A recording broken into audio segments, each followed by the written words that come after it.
Alright guys, we're all Rosslot here, and this is going to be Video Game Pickups, episode 14, Phantom Pain slash controller slash David Fincher edition. I'm your host of Roll Rosslot, and yeah, let's get into it. From those titles, I guess you can work out what this edition is going to be. I do have a big thing to say about one of these things, so when I get to that, I'm going to give you like a 10-minute talk on it. Alright, so I guess we should start right at the beginning. This is a few weeks worth of stuff. There isn't too much here again. I haven't been buying as much, been putting money away for my holiday. I had that Sasha Banks shirt which I had to pay for. I'm getting a Kevin Owens shirt when my parents come back from the holiday. So I guess we should crack on with the first thing. My copy of this game on the PS2, I'm wearing my WWE shirt. It's the old logo though. It's a bit annoying. But this game I have on PS2 already, but it didn't play very well, and I wanted to play a wrestling game on PS2, and I decided why not to play the best wrestling game on the PS2. SmackDown, Here Comes the Pain. You've got Brock on the cover. This has one of the best rosters you'll find in a wrestling game. It's truly incredible. You've got, Rock, Austin,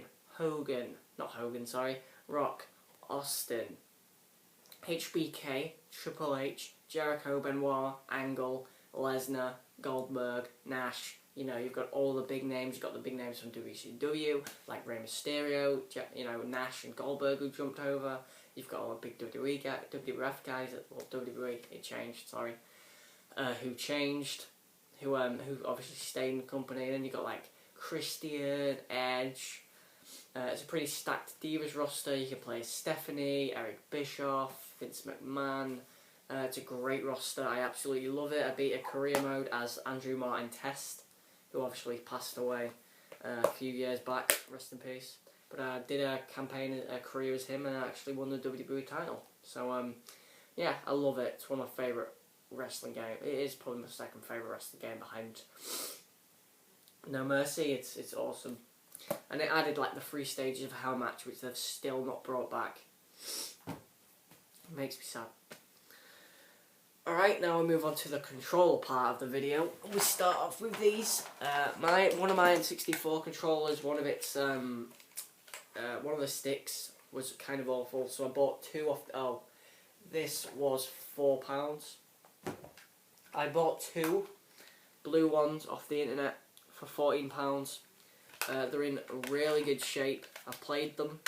Played with a friend, No Mercy, yesterday. He beat me. Played a Rumble as well. I won that, I think.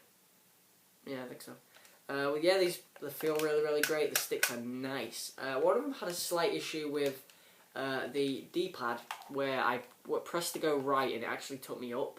So I was a bit annoyed at that, but I just realised I had to press low on the right thing. But it's still a little issue. But they're still both pretty cool. And it just means I can play free played now. And that's awesome. I want to play No Mercy, like 3 or 4 players. So, 2 blue N64 controllers, which don't go with the colour I've got, but I don't care. Moving on, we've got 3 DVDs, and we'll start with the WWF DVD, and this is a pretty rare one, from what I'm seeing. Obviously I have the network, but I buy WWE or WWF DVDs if they're from 2003 to 2000 and, to anything previous, because they're harder to find. So I picked up Backlash 2001. This was £6. It's in amazing shape, and it has the insert.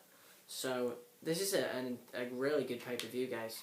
You've got the 3 titles. So the IC title, so Triple H's IC title, Austin's WWF title, and the Brothers of Destruction's tag titles were on the line. It was Triple H and Steve Austin. Where did Shawn Michaels come from? Against the Brothers of Destruction. If one of the Brothers of Destruction pinned one of the opposing members, then that member of Brothers of Destruction got the person they pinned's title. So if Kane pinned Austin, Kane and Taker would retain the tag titles, and Kane would win the WWF title. So that's a really cool rule, and it's a great match. You've also got the Last Man Standing between Big Show and Shane, where Shane does the spot off the, I don't really know what to call it, the scaffolding, sort of. You've got the 30-minute Ultimate Submission match with Benoit and Angle, which is probably their second best match. It's a classic, check it out. Speaking of 30-minute Iron Man matches, actually, WWE Triple H announced that at NXT TakeOver October, we are going to get Sasha Banks versus Bayley for the NXT Women's title in a 30-minute Iron Woman match. There's never been an Iron Man match, an Iron Woman match in history, so that's awesome, and I just can't wait to see those women, kill it like they did at Brooklyn. I'm super pumped for that. There's also the Duchess of Queensberry rules match between Regal and Jericho. You've got some really great matches. This is a great pay-per-view, I think. I think the main events, the tag match, the Ultimate Submission match, and the Last Man Standing match really shine. So yeah, Backlash 01 with a pretty cool cover of Triple H. I love the two-man power trip. I think they were a really good team. Then I picked up, this is the David Fincher part of the video. We have 2 David Fincher movies. I'll start off with this one. Zodiac, starring Mark Ruffalo, Jake Gyllenhaal and Robert Downey Jr. I'm a huge David Fincher fan. One of my top maybe 5 directors. Yeah, top 5. With Scorsese and Tarantino and Spielberg. And Coppola. I like Coppola. Maybe Darabont, because he did Shawshank. But Zodiac's a great movie. It's of course inspired by the true events. Sorry, my nose was painful there. It's inspired by the true events, the Zodiac killer in San Francisco, and it's a great movie. I loved Jake Gyllenhaal in this movie, and finally he's good in something. I don't think he's a particularly brilliant actor, but in this movie he's awesome, and it's a really awesome movie that you should definitely check out. And probably one of the best 2007 movies, even though There Will Be Blood and No Country for Old Men. Sorry if I'm sounding awful, I feel awful. And the other David Fincher movie is The Curious Case of Benjamin Button, and Cate Blanchett's performance in this is mesmerising. Cate Blanchett is in my top 3 female actresses ever. You know, with Jodie Foster, probably Vivien Leigh. I love Vivien Leigh in Gone with the Wind and Streetcar Named Desire, stuff like that. But Gone with the Wind especially. But she's amazing in A Streetcar Named Desire. But Cate Blanchett, I love Cate Blanchett. She's just such a diverse actress in stuff like The Aviator and even in Lord of the Rings.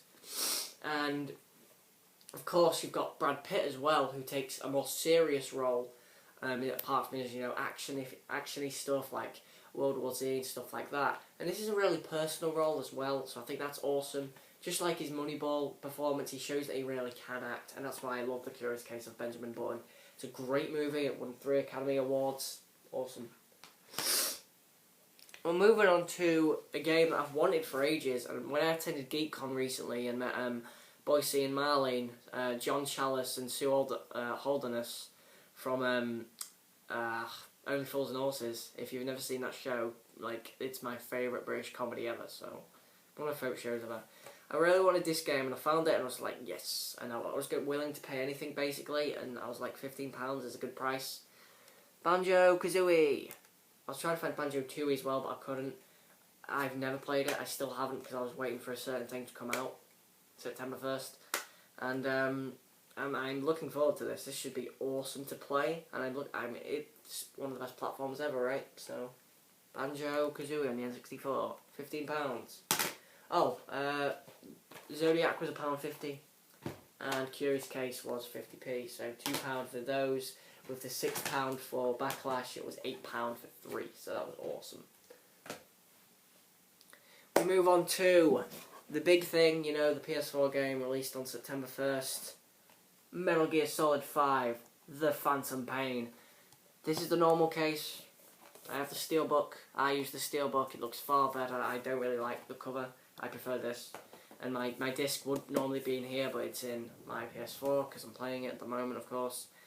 And it's a great game. Oh god, the gameplay is amazing. It's the best gameplay I've played in a game in years. It's so good. The story lacks a bit of focus, and I do think there's a few moments where I was like, that's rubbish, man. And I do actually need to talk about something. I want to do a whole video on MGS5. I'm thinking of doing an ending discussion video where I tell you what I think of the ending, because I finished it today. About 70 hours I put into it. and I am not thrilled with that ending. I think that ending is a joke, and I'm going to go into even more reason why I think that in my discussion, but that will be coming out probably this week because I've got all week because my parents aren't in.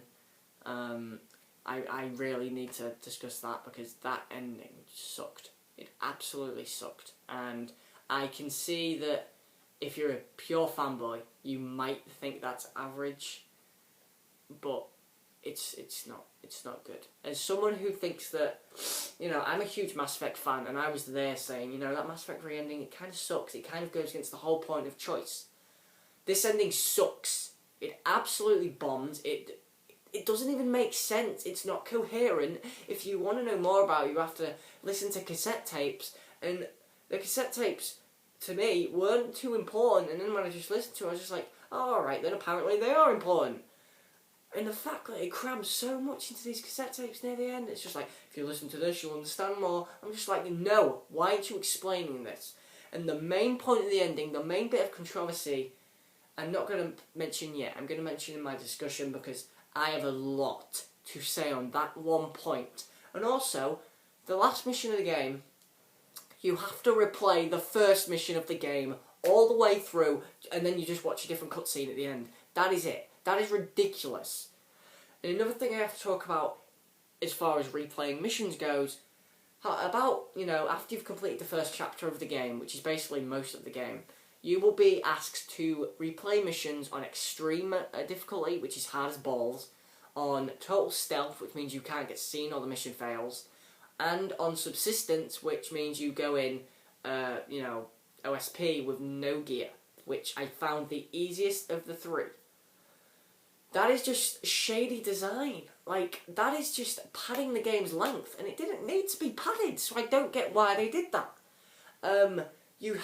There's boss levels on Extreme, which are OP. They are one-hit kills, and there's one specific one, which is a joke, and I didn't feel satisfied, or I didn't feel gratification when I beat it. I really didn't. I felt bored, because it took me like 3 hours.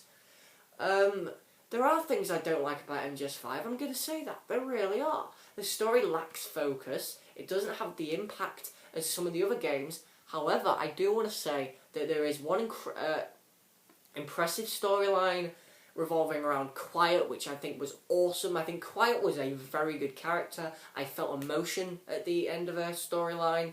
There's also a nice, cool thing with a returning character from a previous game, which I felt a pure emotion when that character, at the end of that character's little story, and it's kind of hidden, so you've got to find it around Mother Base, which is, again, Mother Base. The problem again with Mother Base is the same problem that I have with Peace Walker. Staff management's too easy. It's just grades. There's no strategy to it, and you can just auto-assign it or do it anyway. The returning characters are all good, but I always found that the universe of Big Boss isn't as interesting as Solid Snake.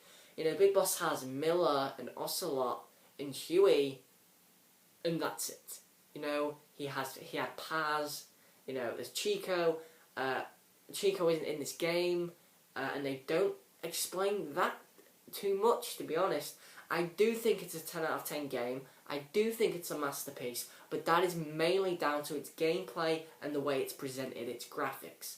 The gameplay is incredible, and when I say it's a 10, I think it's barely a 10. I think it just gets a 10, whereas I think that 3 and 1 are just solid 10s. Like, this is the best game of them, and best game, I think, from a gameplay standpoint, in the Metal Gear Solid universe, obviously.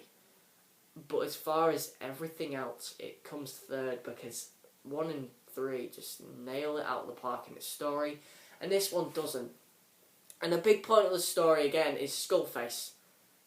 Wow. Skullface was... Oh, God. I think that Skullface had a very cool thing with the vocal cord parasite.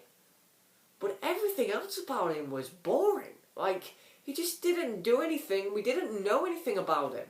There's also two big villains in the game. And this isn't a spoiler, because both are in the trailers. Mantis and Volgin, who's the man on fire, basically there's no explanation for them. Mantis is in the game, but he's never even, like, nobody even says that's Psycho Mantis. And Volgin gets one line of dialogue where it says that it's Volgin.